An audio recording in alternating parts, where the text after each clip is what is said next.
안녕하세요. 강변교회 성도 여러분, 반갑습니다. 주일오후 성경부에 오신 것을 환영합니다. 날씨가 많이 더워졌지요. 더운 날씨 속에서도 우리가 하나님의 은혜와 또 하나님의 힘을 의지하여 넉넉히 이겨내시는 주님의 백성 되기를 소망합니다. 우리가 팀켈러 목사님의 내가 만든 신을 함께 이 시간 살펴보면서 우리 안에 있는 또 우리를 유혹하고 넘어뜨리는 가짜 신들을 함께 살펴보고 있습니다. 오늘은 이제 그 여섯 번째 시간으로 문화와 종교 안에 있는 가짜 신을 살펴보기를 원합니다. 지금까지 살펴봤던 가짜 신들은 사랑, 돈, 또 성공과 같은 그나마 눈에 띄기 쉬운 가짜 신들이었습니다. 그런데 오늘 우리가 살펴보게 될 문화와 종교 안에 있는 가짜 신은 그렇게 우리가 쉽게 찾아낼 수 없는 그러한 신이라고 말합니다. 왜 그런가 하냐면 이 문화와 또 종교라는 것은 우리가 익숙하게 되고 또 우리 안에 고착화되어서 이것이 우리를 잘못 인도하는 것인지 아닌지 알지 못하게 만드는 그런 힘을 가지고 있기 때문입니다. 또 우리에게는 당연하다 생각되는 그런 부분들이 우리에게 많기 때문에 우리가 문화와 종교 안에 있는 가짜 신들을 또 더 유념하여 볼 필요가 있다는 것이죠. 6장의 부제목을 보시면 은혜 없는 복음은 가짜 하나님을 만든다라는 이 부제를 가지고 있습니다.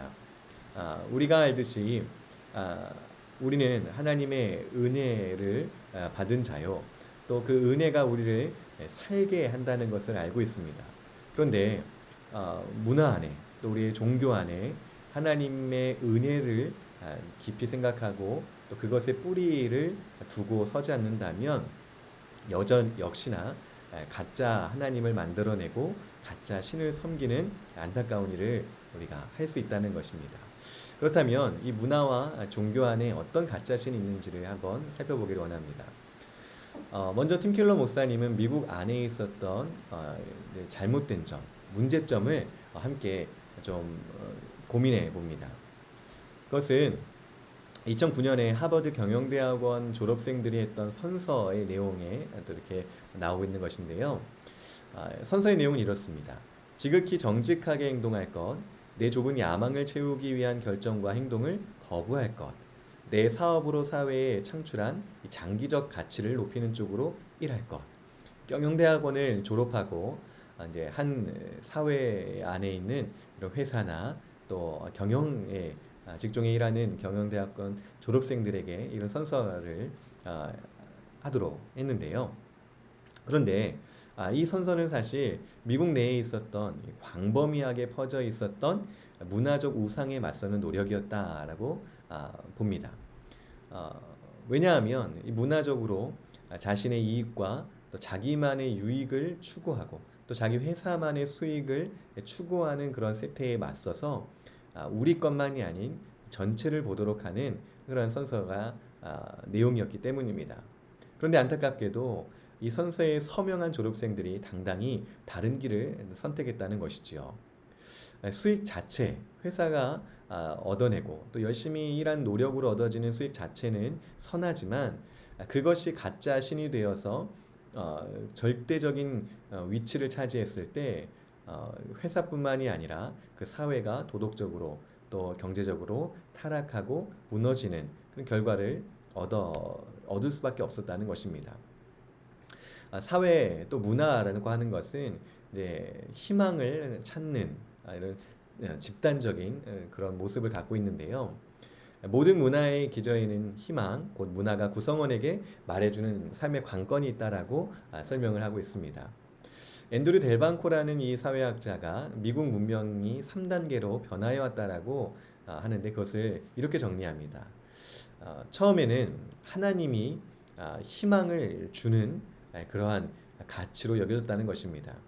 기독교의 문화 안에서 미국이 굴러가고 작동했다는 것이지요. 그런데 그 자리를 점차 국가라는 이 가치로 변형시켰다는 것입니다. 국가 자체가 신격화되어서 국익을 우선하는 그러한 미국의 문화가 로 변하였다라고 하는 것이죠. 근데 계몽주의가 들어오면서 이제는 자아, 가 그 자리를 차지했다고 봅니다. 그래서 개인의 자유를 극대화하기를 원했고 자아 창출이 최선의 그리고 최고의 목적이 되었다라고 보는 것입니다. 이러한 사회 속에서 결국 앞에서 봤던 이런 사회의 유익을 위해서 우리가 노력하겠다 했지만 결국은 개인, 우리 회사, 나의 회사의 유익을 추구하다가 무너져 내렸다는 것입니다. 문화를 지배하는 희망이 무엇인가를 살펴보는 것은 중요하다는 것이지요. 자, 그러면 이렇게 국가가 또 자아가 하나님의 자리를 차지했을 때 실패들을 맛보게 되었는데 그럼 다시 그런 하나님께로 돌아가면 되는 것인가? 그런 방향을 잡으면 다 되는 것인가? 그런데 이렇게 하나님을 향하여 나아간다고 했을 때에도 자칫하면 가짜 신을 섬기는 그러한 결과를 얻을 수 있다고 합니다. 우상이라고 하는 것은 하나님만 주실 수 있는 것을 얻고자 우리가 의지하는 대상이라고 말할 수 있는데요.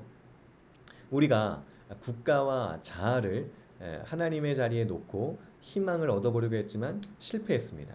그런데 하나님께로 나아간다고 하더라도 하나님 자체를 추구하는 것이 아니라 그 외에 종교적인 가치들을 추구한다면 역시 그것도 우상이 될 수 있다는 것입니다. 기독교 안에 우상이 없을까?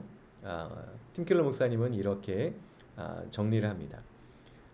먼저는 교리적인 진리 자체가 우상이 될 수 있다는 것입니다.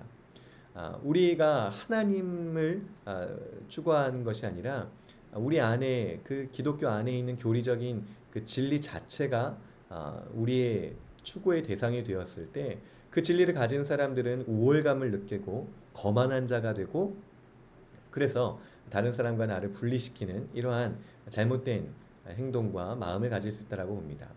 두 번째는 사역의 성과와 은사 자체가 또 하나님의 자리를 대신할 수 있다고 보는 것이지요. 잘못된 만족을 추구하는 것입니다. 사역의 결과, 그 열매를 그것의 단맛만을 쫓아갈 때 하나님을 잊어버리고 또 우리의 진정한 만족을 누릴 수 없는 결과를 가져오게 됩니다. 또 세 번째는 도덕 생활 자체가 우상이 될 수 있습니다. 선하고 또 바른 삶을 추구하다가 자칫 그것이 하나님의 자리를 차지해 버려서 나는 그런 생활을 하고 있는데 왜 당신은 그런 생활을 하지 못하는가 비난하고 손가락질하며 다른 사람을 압제하는 잘못을 또 행할 수 있다는 것입니다. 교리나 은사가 하나님의 자리를 탐할 때 역시 종교적인 우상이 되어서 우리가 가짜 신을 섬기는 일이 될 수 있다는 것을 지적하고 있습니다. 팀킬러 목사님은 성경에서 이런 문화적인 또 종교적인 가짜 신을 섬겼던 그런 잘못을 저질렀던 한 인물을 요나라는 사람을 들고 있습니다. 요나는 북이스라엘에 살던 사람으로 북이스라엘의 잘못을 눈 감고 있는 것처럼 보인다라고 평가합니다. 왜냐하면 당시에 동시대에 사역했던 아모스나 또 호세아 같은 선지자를 보면 이 북이스라엘의 잘못됨을 그것들의 죄를 지적하고 하나님의 심판을 선언하는데 요나는 북이스라엘에 대한 그런 선포를 하고 있지 않다는 것이지요. 요나 당시의 왕은 여로보암 2세였습니다. 북이스라엘에 유례없는 부흥을 가져왔고 성공을 가져왔고 팽창 그래서 여러 지역들을 정복하여 차지하였고 부를 누린 그런 시대였습니다. 근데 그런 시대 속에서도 아모스와 호세아는 그들의 하나님을 떠난 것에 대한 잘못을 지적했지만 요나는 그런 지적이 없다는 것이죠. 자, 그런데 그런 요나에게 하나님께서 니느웨로 가라고 명령하셨습니다. 니느웨라고 한다면 북이스라엘과 아주 대척점에 서 있는 원수처럼 여겨지는 그런 강대국의 수도였습니다. 아수르의 본산이 그 니느웨 수도에 있었던 것이지요. 니느웨로 가라는 이 하나님의 명령은 요나가 받아들일 수 없는 명령이었습니다. 그들에게 회개를 선포한다는 것은 그들이 심판을 면할 가능성이 있다는 것을 뜻했기 때문입니다. 니느웨가 회개하여 돌아서고 심판을 받지 않는다는 것은 어, 북이스라엘을 사랑하고 애국심으로 투철했던 요나에게는 있을 수 없는 일이었다는 것이죠. 차라리 그들이 심판을 당하고 멸망을 당하는 것이 더 좋겠다라고 생각되었다는 것입니다. 이런 마음을 가진 또 이러한 우상을 가진 요나는 하나님의 명령에 정말 부적격한 선지자로 보입니다. 그런데 이 요나가 하나님의 명령과 정반대로 행하게 됩니다. 하나님은 니느웨라고 하셨지만 당시에 세상의 끝이라고 여겨지는 다시스로 가는 배를 탔다는 것이지요. 왜 하나님의 명령을 거부하여 정반대로 행했을까? 팀켈러 목사님은 두 가지 이유를 이렇게 추측해 봅니다. 첫 번째는 실패에 대한 두려움이지요. 나는 사역적으로 성공하고 또 열매를 거둬야 되는데 만약 니느웨에 가서 하나님의 명령을 전했을 때 심판을 선포했을 때 웃음거리가 되고 사람들의 조롱을 받는다고 한다는 것을 인정할 수 없었다는 것입니다. 두 번째 이유는 반대로 성공하는 것에서도 두려움을 느꼈습니다. 만약 내가 성공한다면 내가 하나님의 명령대로 심판을 선언했을 때 그들이 듣고 회개하여 구원을 얻는다면 나의 원수처럼 여겨지는 아수르 그 수도의 니느웨가 그렇게 구원받는 모습을 나는 볼 수 없다. 마치 내 눈에 흙이 들어가도 그것을 볼 수 없다 라고 여겼다는 것입니다. 팀켈러 목사님은 요나가 갖고 있었던 우상을 세 가지로 정리하십니다. 첫 번째는 개인의 우상을 요나가 갖고 있었다고 보는 것이지요. 하나님의 말씀에 순종하는 것보다 개인의 성공을 원하는 우상을 가지고 있었다는 것이죠. 두 번째는 문화적인 우상을 가지고 있었다고 봅니다. 니느웨의 유익보다는 내가 몸담고 있는 나의 조국 이스라엘의 국익을 더 우선시하는 이러한 문화적인 우상을 그가 가지고 있었다고 봅니다.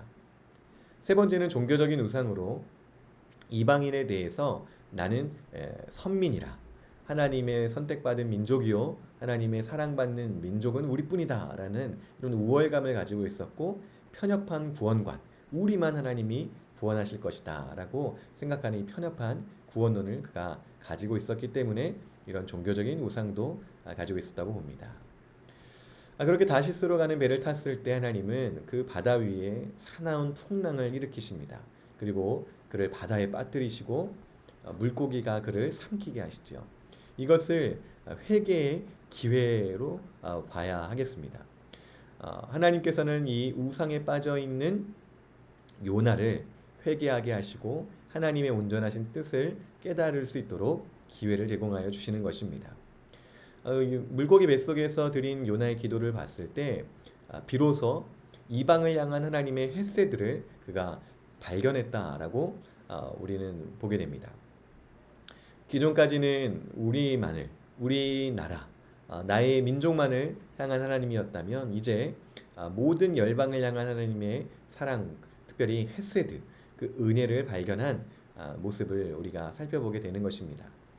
하나님의 은혜는 특정한 사람들, 특정한 부류만을 위한 것이 아니라 모두를 위한 것이지요. 우리도 그 은혜를 받은 사람들입니다. 또 그 은혜를 누리고 있는 사람들입니다. 이 모두를 향한 은혜를 요나는 알지 못하고 있었던 것입니다. 신약에서도 하나의 인물을 또 우리가 살펴보게 되는데요. 바로 베드로입니다. 베드로는 예수 그리스도를 따르던 제자였고 또 그 복음을 이제 증거하는 사람이었습니다. 그런데 어느 날 이방인들과 함께 식사를 하고 있었을 때 유대인들이 그 자리에 오는 것을 알고 그 자리를 피하고 도망갑니다. 그 모습을 사도 바울은 책망합니다. 왜 당신이 하나님의 그 값없는 은혜를 받았고 또 그 은혜가 모두를 향한 것을 알고 있는데 왜 그 자리를 피함으로 그 은혜를 헛되이 하는가? 라고 베드로를 책망합니다. 요나가 알지 못하였던 하나님의 은혜, 또 베드로가 잠시 잊었던 하나님의 은혜는 모두를 향한 은혜라는 것을 우리가 알 필요가 있습니다. 복음의 진리를 따라 바르게 행하지 못함을 베드로가 책망받았고 또 요나도 책망받아야 했고 또 오늘 우리에게 또 해당되어지는 점검해 봐야 할 그러한 말씀으로 생각해야 합니다. 어, 요나는 그 회개의 자리, 기회를 얻어서 하나님께 회개하고 또 이제 니느웨로 이제 가게 됩니다. 그런데 요나의 선포를 듣고 니느웨가 정말로 회개하지요. 그것은 하나님의 크신 자비가 아닐 수 없습니다. 그대로 죄 가운데 빠져 멸망을 당할 수밖에 없는 사람들이었지만 요나를 통하여서 그들에게 심판의 메시지가 선포되어지고 그것이 마음으로 믿어져서 회개를 하고 하나님께 돌아오는 것. 이것은 하나님의 은혜요, 하나님의 자비라는 것이지요. 그런데 그 모습을 보고 요나는 경노했습니다. 그때 그가 가졌던 우상이 만천하에 드러나게 되었지요. 하나님을 뜻을 기억하고 헷세들을 물고기 뱃속에서 깨달았지만 여전히 지식으로만 머리로만 알고 있던 요나의 그 우상이 드러났던 것입니다. 원칙적으로는 예수님이 구주이시지만 여전히 우리 마음의 실제 소유권은 다른 것들이 쥐고 있음을 우리도 발견하는 것입니다. 하나님의 은혜를 받았지만 또 예수 그리스도의 그 사랑을 우리가 느끼고 알았지만 그것이 우리의 지식적이고 이론적인 것에서만 머무르고 실제적인 삶의 모습에서는 나오지 않는 이러한 때가 우리에게도 있다는 것입니다. 경노한 요나 그의 모습을 봤을 때 이 거짓 우상이 가짜 신이 그의 감정까지도 정당하지 못하고 균형을 잃어버리게 만드는 것을 보게 됩니다. 가짜 신을 섬길 때 우리의 지식뿐만 아니라 우리의 마음, 우리의 행동까지도 언제나 바르지 못한 길로 우리를 인도한다는 것을 보게 됩니다. 자, 이러한 요나의 모습을 봤을 때 또 마지막에 요나에게 하신 하나님의 말씀을 우리가 보게 됩니다. 하나님께서 요나를 통하여서 진정으로 하시고자 하셨던 것은 그가 머물고 있었던 안전지대와 안락함을 떠나서 나를 해칠지도 모르는 백성에게 가서 하나님의 사랑을 전하라. 그들을 하나님의 사랑으로 섬기라 하는 것이었습니다. 그런데 요나는 이 하나님의 명령에 그 사역에 실패하였습니다. 그가 경노한 것에서 우리는 그 사실을 알 수 있지요. 자, 그런데 이 실패한 요나와는 다르게 하나님의 이 명령을 제대로 온전히 이루신 분을 우리는 성경에서 발견하게 됩니다. 요나가 풍랑에 빠졌던 것처럼 마가복음 4장을 보면 풍랑 속에 계셨던 한 분을 보게 됩니다.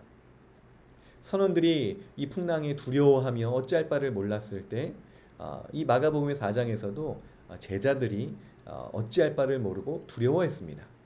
그래서 그곳에서 잠자고 계신 예수님을 흔들어 깨우지요. 예수님은 일어나셔서 그 풍랑을 잔잔하게 하셨습니다. 바로 우리가 보게 되는 하나님의 이 명령, 안전지대를 떠나서 해칠지도 모르는 백성에게 가서 하나님의 사랑을 전하는 예수님을 우리는 보는 것입니다. 바다가 아니라 실제로 예수님은 자신을 해칠지도 모르는 그분을 죽음으로 이끌었던 사람들에게 찾아오신 분이셨습니다. 그리고 하나님의 사랑으로 섬기고 하나님의 복음을 전하고 그들을 끝까지 사랑하셨던 것이지요. 요나는 하나님의 명령에 실패했지만 예수님은 성공하셨습니다. 그래서 예수님은 마태복음 12장에 보면 참된 요나로 자신을 설명하십니다. 특별히 마태복음 12장 39절에 보면 내가 죽고 3일 만에 부활할 것을 이 요나의 표적으로 설명하십니다. 자신을 요나와 자꾸 연관시키는 것은 바로 실패한 요나와는 다르게 하나님의 명령에 순종하고 또 그 명령을 온전히 이루신 자신의 그 사역을 설명하기 위함일 것이지요. 문화적인 우상 또 종교적인 우상을 넘어서는 예수님의 온전한 구원의 성취를 우리는 보게 되는 것입니다. 오늘 우리는 어떻습니까?